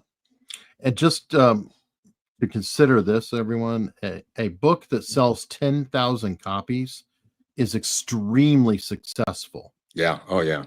An episode that has 10,000 views is a failure. Yeah. For us. So, just in the perspective, like Ladies of LBJ, that's over 800,000 views potentially. Now, some are repeats, but that's reaching a lot more people and a lot more. Probably reach more people than Rob Reiner's stupid movie LBJ with Woody Harrelson. In terms of reach of just mass popular culture. Maybe. George McCabe, how did they know that Oswald ultimately would wind up at movie theater? That's good. That's a good question. To go there, no? Yeah, I mean, they descend on the theater, and so I mean, they say that the Johnny, what's his name, the guy who worked in the shoe store next door IDs him, but there's no physical ID out there for this guy Johnny to ID Oswald or somebody going into a movie theater. It's just a crazy thing to explain your question. They have Johnny saying, "Yes, I saw him going in there. He was skulking along the sidewalk, ducking into corners and alleys, and then goes into the theater." The point of the matter is, he went into the theater. Nobody was in the ticket booth, and he walked in. He gets a popcorn from Butch Burroughs, who is the theater manager. He sits down. He watches the trailers for the movie. That's how early he is there. And then when they come in and arrest him, he does have his pistol on him. And they say that he attempts to kill the police officer. Well, they didn't charge him with trying to kill the police officer. So either they got really nice that day and Henry Wade said, you know what, I'm going to let the attempted murder of a police officer go, but charge him for killing another police officer with another gun earlier in the day somewhere else. So it's a little strange. And then he yells repeatedly, "I am not resisting arrest. I am not resisting arrest. I'm not resisting arrest." And I think Oliver agrees with me on this, that the fact that the crowd assembled so quickly outside took them off guard, caught them off guard, and they didn't finish him off in that theater. I think they were planning to get rid of him in that theater. I think George may be saying, though, that Oswald went to the theater every week, so they may be like, let's just go find him there. He's probably at the theater. I never thought of that, but that's probably true. I mean, I think he was a man of habits, and one of his habits was his worship, as a lot of kids were then in late teens, early 20s, going to the movie theater. I mean, there was really, people went to the movies back then, Eric. He did it in the Soviet Union even. Yeah. Well, there was only so many things to do. I know. I agree. I mean, he could have done that, or he could be like David Ferry and headed to town to ice skate, I guess. Yeah, I mean, that or whatever. Or he just read 1 million books, which he did. I mean, he read 1 million books. Baron 0877. Mark, given the interesting coincidences surrounding Buell Wesley Frasier, what is the best guess on his involvement in the assassination, if any? Well, I think he was a patsy in waiting. I know that he had the 303 British Enfield because they seized it in his house. I know they lie detected him twice. They arrested him. They threatened him with the electric chair. They needed him for the storyline of the package. And also he was working at the building that got Oswald the job. I mean, it's not Ruth Payne who gets him the job. It's Lenny Mae Randall, his sister. Lenny Mae Randall tells Ruth Payne about the opening of the job in the Texas School Book Depository. Lenny Mae Randall goes to Ruth Payne and says there's a job availability at the Texas School Book Depository where my brother works. Ruth Payne did not come up with this on her own. Lenny Mae Randall, who will vouch for her brother, thereby avoiding the electric chair for Frasier, quote unquote, the electric chair, which is what Gus Rose is threatening with him with if he doesn't cooperate with the Dallas police. He's in a tough spot, Frasier. Now, Frasier also weekly went to the rifle range with that 303 British Enfield, had tons of ammo. He was a marksman. He shot weekly. He was sighted there. People may have confused him for Lee Harvey Oswald at the Dallas rifle range. He works in the building. He mysteriously decides to eat lunch, not in one or two of the different lunchrooms, but in the basement where Johnny's mixing up the medicine, which also has the power box for the building, which shockingly, the electricity goes off for like 30 seconds to a minute, according to different sources, at the time of the shooting of the president. Then what happens to Frasier after the assassination? Well, we don't know. We seem to have a complete trail of Oswald, how he goes home, but we don't know about Frasier. I mean, his car is outside. That's how they got to work, Eric. But how does that weapon get into the building? Well, he had a big old trunk in that car, Frasier, didn't he? Well, he needed it for the big ass bag. Yeah. Baron. Yeah, it's a funny thing about his memoir that came out last year. Eric and I covered the memoir. He talks about the only variation in the storyline is what he adds at the end of his memoir. I'm talking about Frasier, where he says he came outside and there was a car with men putting guns in the trunk. He's the only one who's ever seen this happen, and hence the only justification for the memoir. And it's at the very end, and he says that he didn't even write the book. Two writers wrote it. One is Gary Shaw, I think, who ran the Texas School Book Depository Museum. No wonder that book was featured there. That's right. When we went in and he admits he didn't write the book. They submitted some questions to him through email, and his son, it's always the freaking son who wants to cash out, whether it's E. Howard Hunt's son, whether it's this guy's son, or it's Roscoe White's son, or it's the son of Giancana. There's always a son who wants to cash in, who's approached. I don't even think it's their idea. I think the son is approached by someone to be the front for the project that they're trying to sell. Well, then you don't have to worry about any kind of perjury or anything else potentially either, because it's the son. It's not them. It's the son. Yeah, he's the son. My father told me the whole story, and then he died, and then he miraculously died. But he told me this, and I haven't told anyone in years. But in this book, I'm going to tell you the story. So Frasier does not eat in the Domino Room. The Domino Room, of course, is the first floor lunchroom for colored people and Latinos, and the second floor is the pristine modern lunchroom that you see photos of with the Coke machine. That's the white lunchroom. The Domino one is on the first floor. Oswald ate in the Domino Room as another never-ending protest against segregation. He does this his entire life in the South. He sits in the colored section of the bus. He sits in the colored section of the courtroom when he's arrested in New Orleans in the Carlos Bringuier fight. He sits in the colored section of the Domino Room where he has lunch, and they find his blue coat, a light blue coat, tucked into the windowsill there a few days after the assassination. But the Coke machine is upstairs, which is why he goes from the Domino Room to the second floor, where he's seen by Truly and the motorcycle cop as he's having a Coca-Cola out of that machine. And we know that because he got change of $1 from one of the secretaries before he went in there. It's kind of a cut and dry situation. All right, Nick Giusti. Not sure why Eric skipped my super chat. He does that. He does that. I didn't see it. StreamYard does filter and automatically star super chats, so there could have been a glitch, but I didn't deliberately skip it. I apologize for that. But again, just wanted to say I love the JFK content and appreciate you guys. Just curious, Mark, what got you into researching the JFK assassination? There is no one I know who did not research it.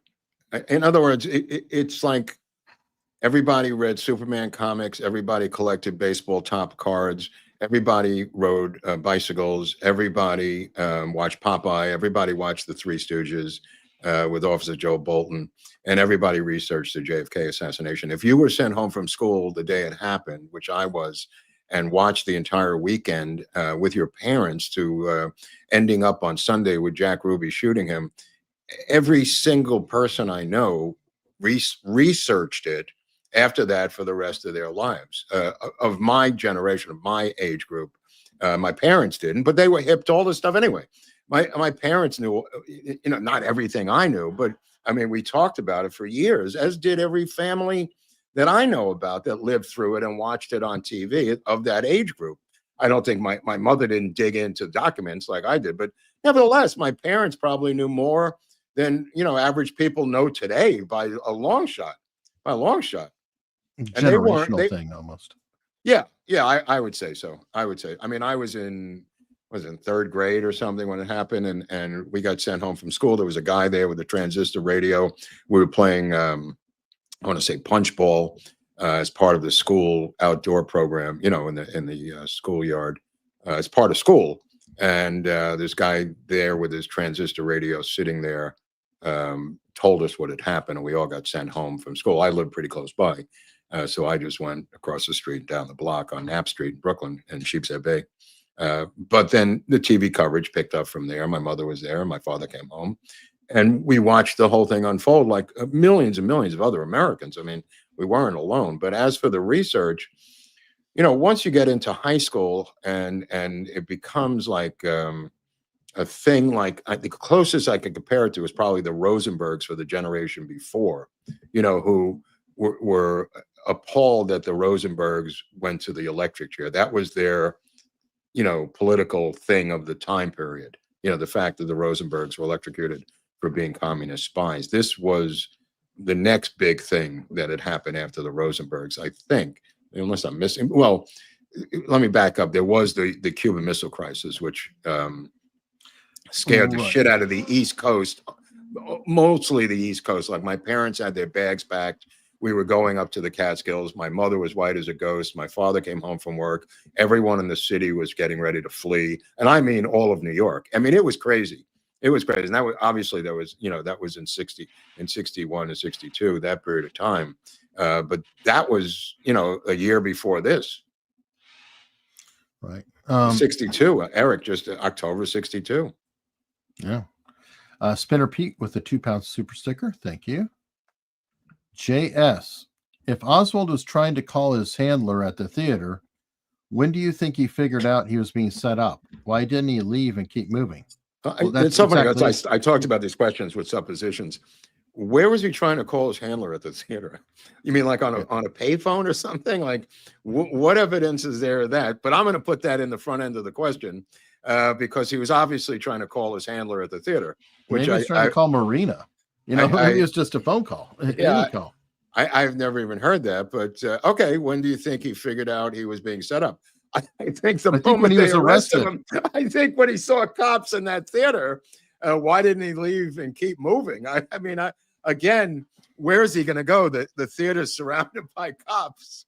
I mean, he's by the way, it's funny because you were saying how he kept saying, I am not resisting arrest. Yes, I am not resisting arrest. Yes. He might have not. He might have learned some of that from hanging out and eating with the black folks.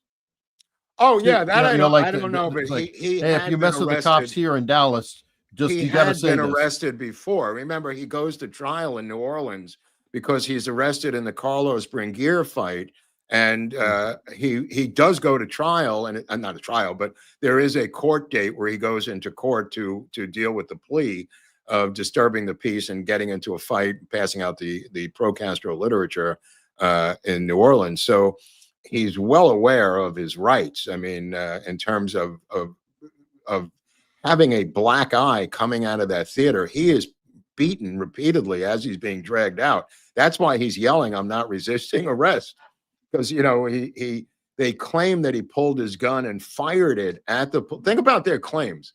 They're claiming that he pulled out his gun, fired it, and the cop got his thumb between the hammer and the firing mechanism, saving his own life. This incredible storyline. He's incredible hero and storyline. Any pictures of that hand? I would think that I would be displaying that. Like, look at that right there. You see where I got that? And there's an incredible storyline that is dropped by DA Wade when he easily could have charged him with attempted murder of a police officer if he wanted resisting arrest, which he didn't do.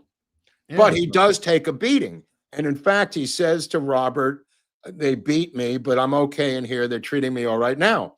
He said it happened when I was arrested. And the same thing he explains to his mother and explains it to Marina. And he's got and he explains it to the press. He said, "A policeman hit me."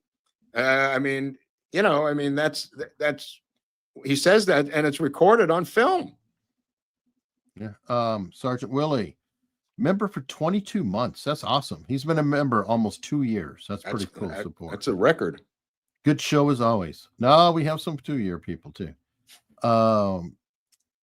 MFA question: was a reconstruction done to Kennedy between autopsies to change his appearance? No, everything is being done at that autopsy room in Bethesda. Whatever happened in there. And boy, are they prepared to go to work because they're bringing in brains. They're bringing in bodies. They've boxed out Siebert and O'Neill, the 2 FBI agents who are trying to force their way into the autopsy when they eventually do get in saying we're FBI agents, and they attempt to box them out inexplicably from getting in there for the pre-autopsy part. They do get in for the formal autopsy. These generals and admirals are bossing people around where they're getting their, not authority, but where they're getting their ideas of how this should be done seems to be something that nobody's bothered to question. Who is reconstructing this thing and who has the information? The doctors don't have the information. Boswell and Humes don't have the information. Boswell and Humes are calling people in Parkland going, "What did you see when you came in there?" But these generals and admirals are telling them what to do. Clearly, they know what they want it to look like. Humes and Boswell are just doing the bidding of these admirals and generals in the autopsy room. All roads lead to that autopsy room. If you want to see the entire thing collapse, look at what happens in the autopsy. Look at Destiny Betrayed, the documentary series on Amazon, the 4-part one that Oliver Stone and DiEugenio did, and which came out last year. Just watch that if you. And if I was ever called before that JFK committee, I would go down the line of everyone saying, "Have you seen this documentary?" As homework, Eric. And if you haven't, I would say I'm not going to answer any questions from you. Next person. I'm not. I'm just. You can't ask a question intelligently unless you have some base knowledge of what you're asking about. I mean, anyway, in there, it goes into a lot of stuff about the autopsy, and you will see how the whole thing is controlled by the military. But the point of the matter is only one man who is in charge of that chain of command of the military, and that's LBJ. There's no Secretary of the Navy. There's no Vice President at the current time. The direct line of command is LBJ to these generals. And that's it. These generals did not wake up that morning and say, I'm going to run a fucking autopsy tonight, boys. I can't wait to get in there. I got all kinds of creative ideas. I'm an admiral and I'm a general, and I got a lot of creative ideas of what to do with that body tonight when it gets in here. I can't wait to get into that autopsy. Oh, give me a fucking break. There's only one man who knows what he wants this autopsy to look like, and that's LBJ, with Hoover sitting at his side and James Rowley sitting on his other side. All right. We got a bunch of super chats piled up, so let's go through them. Unknown X, were David Ferry and Jack Valenti the shooters on the grassy knoll? It's a funny thing. Jack Valenti, the human footstool, and David Ferry, who's got his own issues. I mean, in terms of, being a defrocked priest, and somehow Oswald ends up with his library card. And I think he ends up with his library card because Oswald took out too many books. I think he had his own library card and he used Ferry's to get additional books. I don't even think it's nefarious. Or overdue fines. Like maybe he didn't have the money. No, I don't know. Yeah, I don't know about overdue fine. Right. But because he took out so many books that summer, Oswald, and he was such a voracious reader. I think he borrowed Ferry's card, and Ferry freaked out about it. Jordan R., how valid is the Gemstone files? Was Jackie's future spouse in on the list? Or in on the hit? On the hit. You mean Aristotle Onassis? Highly doubtful. Yeah, that the Greeks were involved in this one. But Gemstone's great show just ended on HBO. I already miss it. And it's sad that it had to end. I'll put it that way, the Gemstones. Well, Lewis said, just for being awesome, gents. Love the content. Blessings. Thank you. That's very generous. Don Hamlin.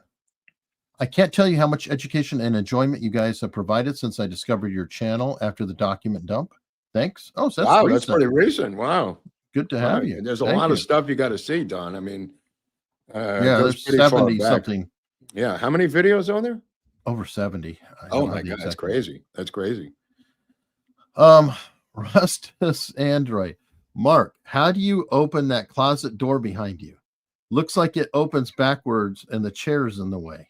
Oh, no. There's another whole room back there that goes, there's another door to that room in the back that goes into that room from the other side. All right. I'm glad you asked that because a lot of inquiring minds want to know that. Well, people hate the open door behind me too sometimes. Oh, okay. It's an open door policy. Robbie Stagner with $1.99. Thank you. Al Gonzalez met Frasier when he was a guest speaker at the Lancer 50th conference. He made no mention of the guys with guns getting into a car. It's funny because in his memoir, that's the thing that sells the book. And it's at the very end of the book and stands out as both meaningless, trivial, and added on to sell the book. There's very little about it. It's almost like, oh yeah, I got to tell you. It's almost just in a literary way, Al. In the book, it's just like, oh yeah, I forgot to tell you, when I was leaving work, I saw these guys with guns putting them in the trunk, and I haven't really told anybody about it until now. It's so preposterous that I broke up laughing reading it in the book. But one fact that the book points out is that he worked in a department store in the shipping department in high school a couple of summers before. and he specialized in shipping out curtain rods. And I went, holy shit. I was so shocked by that thing, because you wonder where this curtain rod story comes from. Here's a guy who coincidentally, his summer job was shipping curtain rods out of a department store. Give me a break. That is crazy. But yeah, that's funny about, I mean, he's like Ruth Payne. He's like Ruth Payne, a guy who's going to be 100 fucking years old, never really explains what happened that day, does a bunch of documentaries, sticks to his story, and will eventually take it to the grave. All right. Colonel Ingus. Robert, how about the Ruth Payne voice, or even a come on, Bobby? I'm not in the mood. Sorry, Colonel. If you come to Dallas, I'm going to do it, though. I'm going to do both in Dallas. I told people that, so I'm saving them up for Dallas. Saving his energy. I'm saving my energy for Dallas to do both of those. Dave Pennington. Why does the Zapruder film show the blood/brains flying upward and forward when we know it flew backward onto the back of the car and the motorcycle cop? They probably faked the entire thing. You're probably wondering how that could happen. But then once they altered it, then the brains went in a different direction. And by the way, even as it's going up at the time, the car is still moving forward. You're right. I was just going to say the same thing. I was just going to say the same thing.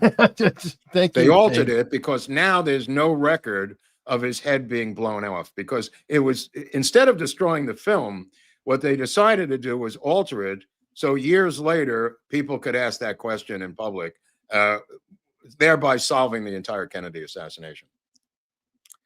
There we go. I mean, it's so funny. It's so funny because you think here's the fucking mess that the CIA couldn't cover up, this one thing. And if we could just get people to believe years later that it was altered, that's the least we could do, Bob. All right, go to work on that.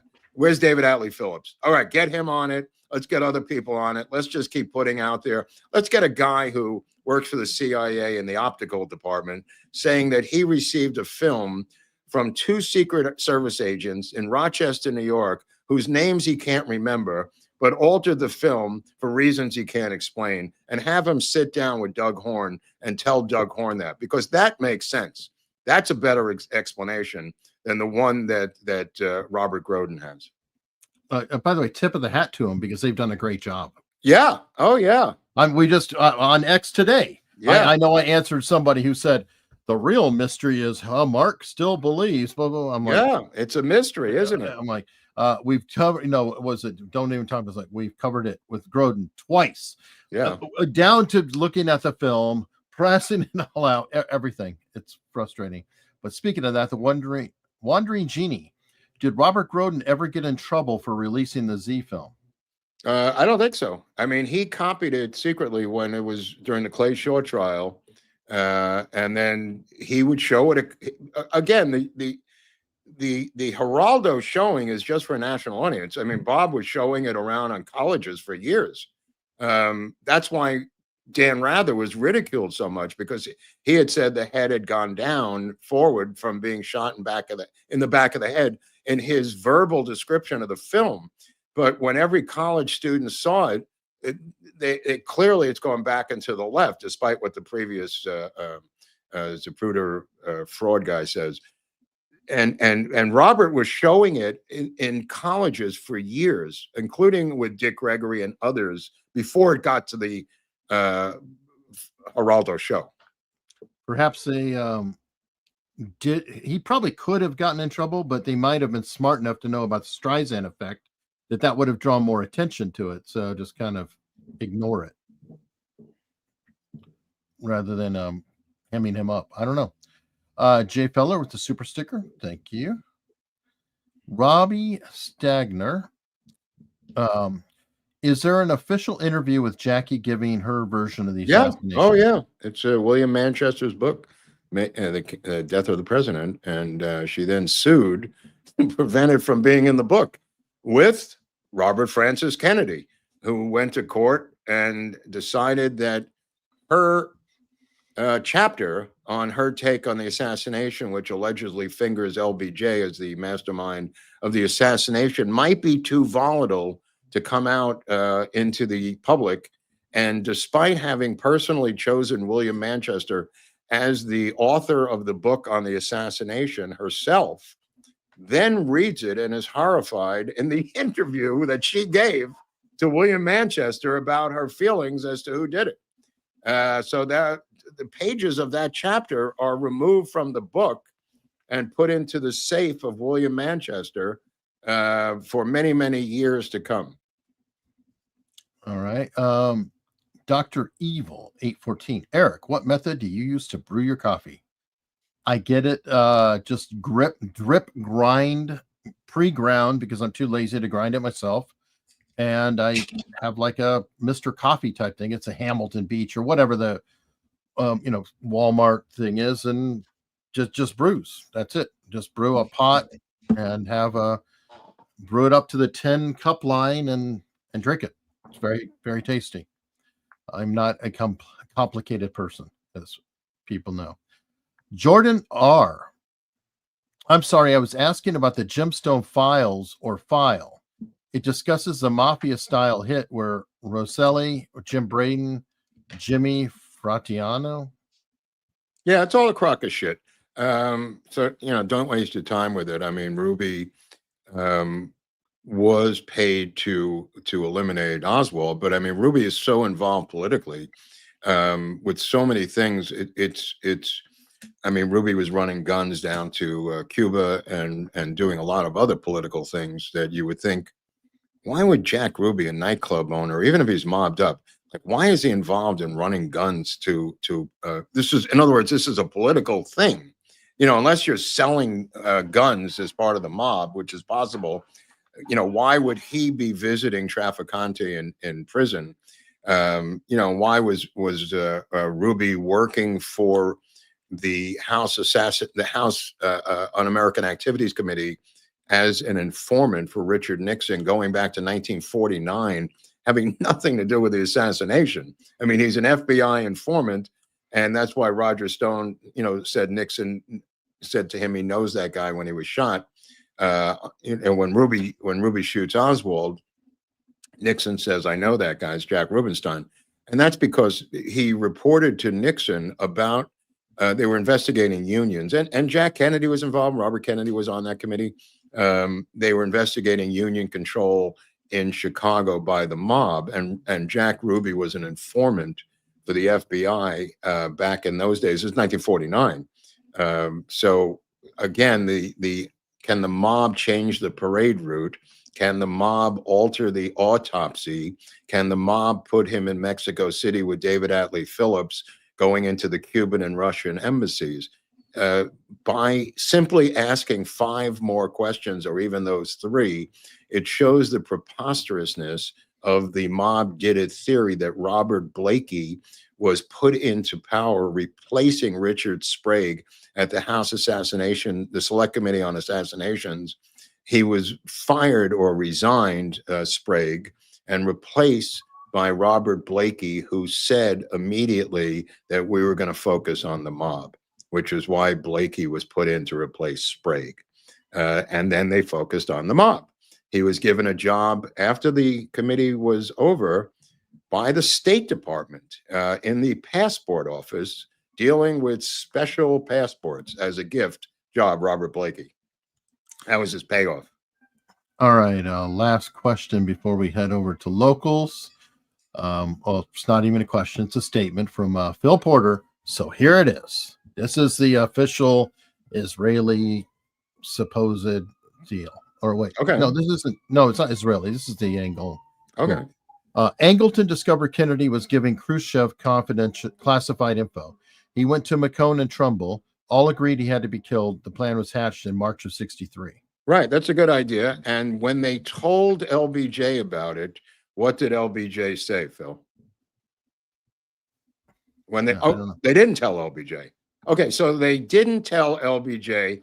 They just hoped that LBJ would not come after them once they blew the head off of the top of his ticket that he was expecting to run again in a year as the Kennedy LBJ ticket. They assumed, for reasons I don't understand, that LBJ would not arrest them for treason and murder of the president, or they told LBJ, and LBJ said, I am going to be the president and be your boss the next day, and I will decide what to do with you. One or the other. It's either one or the other. And also, Angleton doesn't really come up a lot. Like, no. he was busy doing other things, I thought. Well, he was obsessed with moles. He was obviously obsessed with Nosenko and others, and he's completely an alcoholic at this point. He will be fired within a year or two after the Warren Commission for basically being an alcoholic and in bumbling and making a mess out of the Nosenko thing. But for reasons that people can only answer themselves, they believe that Angleton was the mastermind behind this thing. Again, how do you get around LBJ? Nobody has an answer to that fucking question. Do you tell LBJ? If so, you're revealing a plot to a man who's going to be the president. If you don't tell LBJ, you're now subject to being arrested and executed by the man who's replaced the guy you killed. You have to answer one or the other. You can't ignore it. You can't ignore it. I know that people love LBJ on the left and they don't want to address it, but it can't be ignored any longer. I'm sorry. If you have an explanation, please tell me what the explanation is, because I'm yet to hear it. All right. Oh, somebody stuck this in and I'm heading to locals. What is the credibility of James Files? Well, now nothing. I mean, now he's been so discredited now. I mean, it's kind of silly. Well, he has. Unfortunately, it persists. Just like every other thing, these things persist. Nobody sits around. Let me put it this way. When I hook up with these guys who are the researchers, we never, ever discuss James Files. That's all I could say. It doesn't come up among the top researchers in the country. Okay? That's the answer to that question. No. And we have nothing personal against James Files. I wish him well. But it's not like we're trying to figure out what James Files' role was in this show. All right. Oh, you guys aren't. Any validity to John Liggett, the mortician rumored to have fixed JFK body? Meaningless if you think about it, because even if John Liggett is a real mortician, which is fine, and John Liggett goes over there to plug the holes, which he does, what difference does it make? By the time they get to Bethesda, they're going to reconstruct the entire face and head and hair and scalp and everything else. Liggett does a patch-up job cosmetically to put him in the box. From what you really want to stop is, I know it sounds gross, but bodily fluids oozing out while in transport. Okay, so they plug it up, they plug leaks, they put some makeup on. But all of that is, when the time he gets to Bethesda, when the autopsy is being done, none of that matters anymore. Think about it. Whatever Liggett did in Dallas to cosmetically do whatever you think he did, none of that matters once you rip it all apart. When you get to Bethesda Naval Hospital and you begin the autopsy of the brain, who cares what his reconstruction cosmetic work is? Temporarily plugging these holes. It all comes apart anyway. All right. Well, we are going to be shifting over to locals. There's some questions and chat over there. Remember, everybody, you can be a member on locals for free. Doesn't cost anything, but you can also choose to support and get more information. And there is a link in the description below wherever you're watching that should take you right to this episode on locals. And we should see you momentarily. I got the file.